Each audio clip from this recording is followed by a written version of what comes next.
अस्सलामुअलैकुम। आज के इस लेक्चर में हम बहुत ही ज़्यादा आसान अल्फाज में कॉन्टेक्स्ट स्विच को समझने वाले हैं, लेकिन इससे पहले मेरे चैनल को सब्सक्राइब कर लें, वीडियो को लाइक करें और अपने दोस्तों के साथ ज़्यादा से ज़्यादा शेयर कीजिए।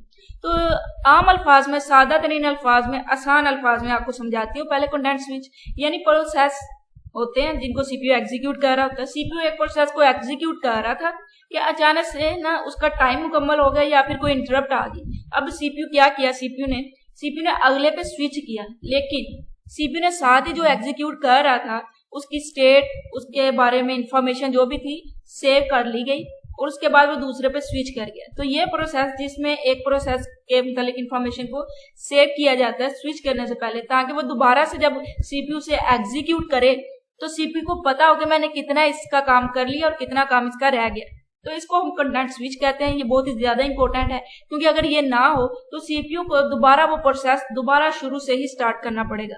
और ये बहुत ही ज्यादा मेरे ख्याल में है, अजीब सा लगता है ना कि एक काम हाफ कर लिया था और दोबारा से वो कर रहा है तो दोबारा से शुरू से वो करे। ऐसा नहीं कर सकता। सीपीयू इंटेलिजेंट है, जरा समझदार है। तो सीपीयू ने क्या किया कि उसको सेव कर लिया कि अगली बार जब तुम्हें मैं करूंगा तो यहाँ से ही करूंगा, दोबारा से नहीं करूंगा। तो इस पूरे पैराग्राफ को समझने के बाद भी आपको यही समझ आने वाली है, लेकिन फिर भी हम इसको एक मरतबा रीड कर लेते हैं। CPU switch from one process to another frequently in multi programming system. तो मल्टी प्रोग्रामिंग सिस्टम में क्या होता है कि काफी प्रोसेसेस एट अ टाइम हर प्रोसेस को रनिंग स्टेट में लाने की कोशिश की जाती है ताकि कोई भी ज्यादा वेट ना करे। तो सीपीयू स्विच करता रहता है, एक को थोड़ी देर के लिए एग्जीक्यूट करता है, दूसरे पे स्विच कर जाता है। इस तरह से मल्टी प्रोग्रामिंग में होता है। The interrupt also case the CPU stop the execution of current process and move to another process और कर्नल यूटिलिटी। अब दूसरा केस क्या हो सकता है सीपीयू के स्विच करने का, इंटरप्ट हो सकती है। यानी कोई इंटरप्ट आई, सीपीयू करंट एग्जीक्यूशन को स्टॉप करेगा और मूव कर जाएगा दूसरे प्रोसेस पर। In this situation, the system must save the current contents or state of process being executed। अब जो प्रोसेस एग्जीक्यूट हो रहा था ना, उसकी करंट स्टेट को मस्ट सेव करना चाहिए सिस्टम को। This information is used when the same process is executed again later। यानी ये सेम इंफॉर्मेशन तब इस्तेमाल में आएगी जब यही प्रोसेस दोबारा से एग्जीक्यूट होगा। This information include the value of CPU register, process state, memory management information. इनके रिलेटेड जितनी भी इंफॉर्मेशन है ये इन्फॉर्मेशन को उसे सेव करना चाहिए। और ये इन्फॉर्मेशन कहाँ पर सेव होती है? ये प्रोसेस कंट्रोल ब्लॉक में सेव होती है। अगर आपको नहीं पता पीसीबी का तो यहाँ पर आई में या डिस्क्रिप्शन में लिंक दे दूंगी, वहां से आप लाजमी इस वीडियो को देख लीजिएगा जिसमें मैंने डिस्कस किया है पीसीबी को डिटेल में। और यहाँ पर आपको थोड़ा सा इसका ओवरव्यू दे देती हूँ। प्रोसेस कंट्रोल ब्लॉक एक डाटा स्ट्रक्चर होता है जिसमें हर प्रोसेस का अपना ये पीसीबी होता है और इसमें इस प्रोसेस के रिलेटेड इंफॉर्मेशन स्टोर होती है। This process of switching from one process to another, यानी ऐसा ये वाला प्रोसेस जिसमें सीपीयू एक प्रोसेस से दूसरे प्रोसेस में स्विच तो कर रहा है, लेकिन साथ साथ क्या कर रहा है, saving the state of current process is known as content switch. अब जो करंट प्रोसेस जिसको वो एग्जीक्यूट कर रहा था, जिससे वो स्विच हो रहा है दूसरे पर, पहले वाला प्रोसेस, उसने जो करंट प्रोसेस है उसको सेव किया उसकी स्टेट को, तो इसको ही हम कंटेंट स्विच कहते हैं। The kernel save the contents और state of the old process in its PCB, यानी प्रोसेस कंट्रोल ब्लॉक में वो उसको सेव करता है।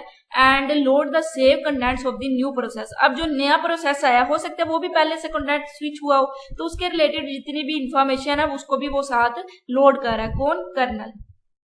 It is important for proper execution of processes. ये बहुत ही ज्यादा इंपॉर्टेंट है। क्यों इम्पोर्टेंट है हमने समझ लिया, क्योंकि बजाय इसके कि शुरू से ही स्टार्ट किया जाए हर प्रोसेस को, जैसे ही वो स्विच होकर दोबारा आता है, बल्कि सीपीयू वहीं से स्टार्ट करेगा जहां से उसने उसे छोड़ा था।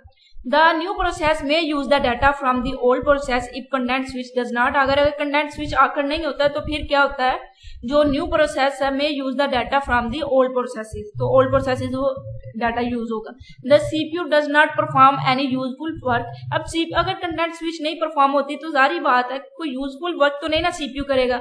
एक से वो स्विच कर रहा है तो दोबारा से जिस पे गया है वो दोबारा से आएगा, तो वो शुरू से स्टार्ट करता रहेगा, वो स्विच होता रहेगा, तो ये यूजफुल वर्क नहीं होगा। बल्कि सीपीयू कब वर्क को यूजफुल बना देता है, जब कंटेंट स्विच होती है, परफॉर्म होती है। The time required by content switch depend on the hardware spot, यानी हार्डवेयर स्पॉट पे डिपेंड करता है कि ये कितना टाइम लेता है कंटेंट स्विच के दरमियान।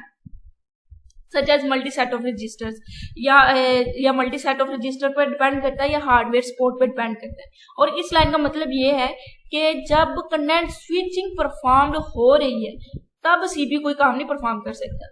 यानी कंटेंट स्विचिंग के दौरान सीपीयू कोई काम परफॉर्म नहीं कर सकता। अब कंटेंट स्विचिंग कितना टाइम लेती है ये डिपेंड करता है हार्डवेयर सपोर्ट पर और मल्टीपल सेट पर। और आम बात की जाए तो ये इतना टाइम लेता है कंटेंट स्विच के, यूजर को पता नहीं चल रहा कि सीपीयू स्विच भी हो रहा है कि नहीं, कि सीपीयू मल्टीपल एग्जीक्यूशन कर रहा है कि नहीं, यानी इतनी तेजी के साथ ये स्विचिंग हो रही होती है। तो ये हमारा कंटेंट स्विच था और छोटा सा टॉपिक था, मैंने अच्छे से डिफाइन करने की कोशिश की है। अगर आपको वीडियो अच्छी लगी है तो लाजमी से इसे लाइक करें, कमेंट बॉक्स में बताएं और अपने दोस्तों के साथ शेयर करें और सब्सक्राइब लाजमी से करें। इंशाल्लाह अगली वीडियो में मिलते हैं, तब तक के लिए अल्लाह हाफिज।